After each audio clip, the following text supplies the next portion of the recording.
a pod Bradlom.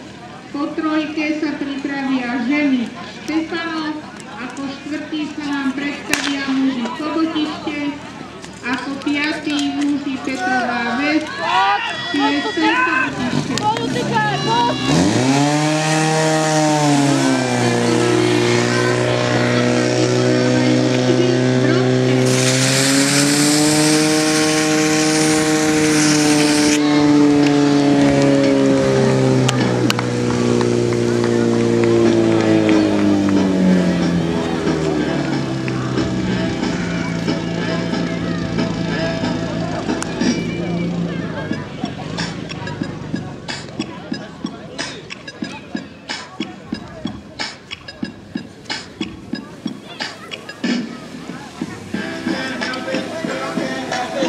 Takže požiarný útok na ukončení v Brodke, všetko bolo v poriadku, rozhodcovia čas potvrdili a čas nameraný skalickou časomierou má hodnotu 20,19.